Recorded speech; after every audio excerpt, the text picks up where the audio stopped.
we're sitting here on Robert Hughes's court. Yes, we are. What two-part question. Okay. What did you learn from Coach Hughes, and what did Coach Hughes mean to you?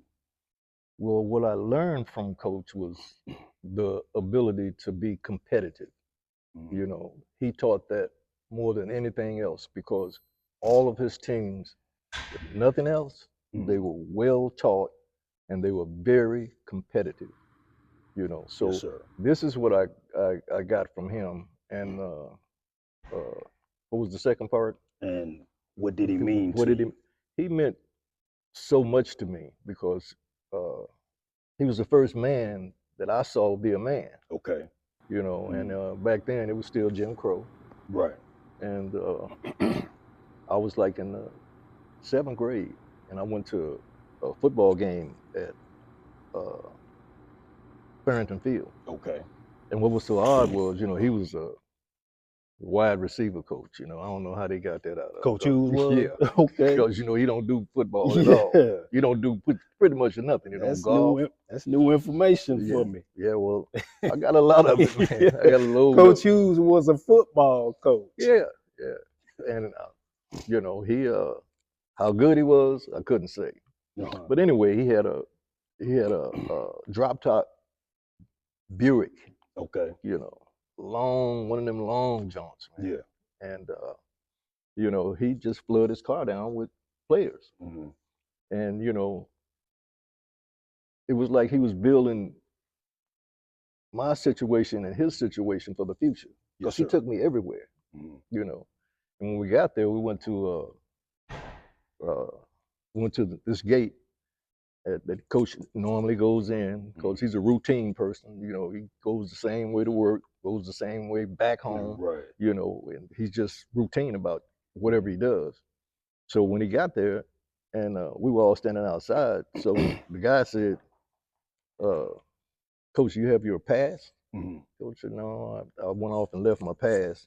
And as a matter of fact, his wife was with us too. Yes, And sir. she was stuck in the car with all them hard heads.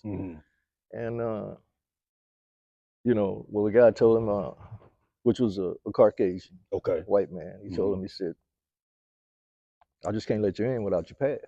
Coach said, wait a minute. Let's make sense of this situation. He said, "I'm one of the tallest black men in Fort Worth." Yeah. He said, "I am 6'6". He said, "I'm a routine person." He said, "I know you know me because I come to this gate every time." He said, "Well, I'm sorry, you just can't come in." Coach said, "Well, if you're going to stand on this, you are absolutely sorry." I looked, and I said, "Man, I ain't never heard this happen." Right. With a white man, Right. you know, very, very indifferent, you know. So Coach got so swole at him and got so upset till he took his coat off and was talking about putting some knuckles upside his head. Okay. I went back and told all my little friends. I said, "Man, Coach Hughes, I've never seen nothing like it before, man." I said, "Man, he's checked this white guy. Yeah. I ain't never seen that before." In the Jim Crow era. Yes, this had to be 60, 62 or something like that. Yeah. You know, and that was far from anybody's concept of thinking. And that was around the white and black water fountain time. Absolutely, you know, because and restrooms, you know, everything was separate, you know. And as a matter of fact, just in my thinking, you know, those were the best times because we didn't have to, you know, overly involve ourselves in anything because we already had everything that we needed. We had businesses. Oh man, it was just, I thought there was no other place in the world like Fort Worth, you know. But go ahead. I'm sorry. No, I was just gonna say, you know, I went back and told all the kids my age, you know, because I was kind of recruiting from him anyway. Yeah. You know, he'd say, "You got any big guys over there at Carver?" I said, "Well, we got one.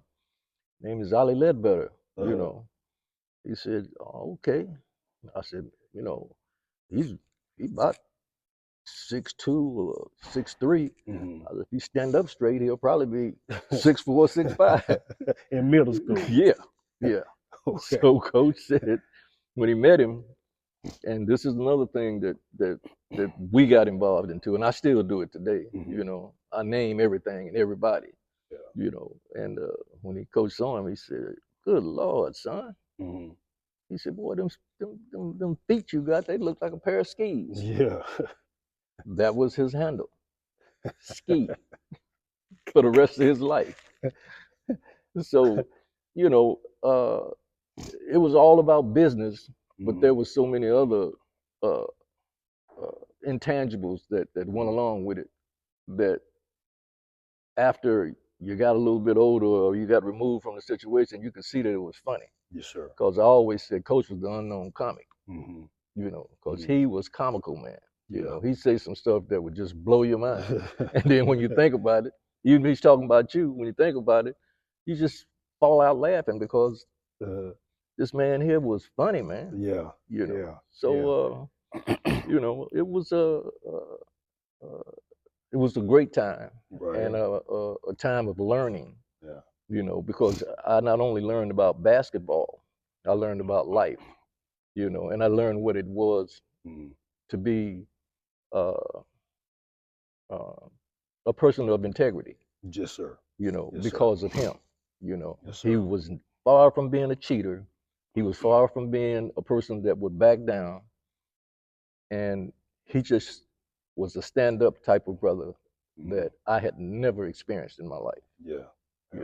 I remember one time, my jump shot was kind of high, but I was throwing the ball down low to the center, which is what he always taught.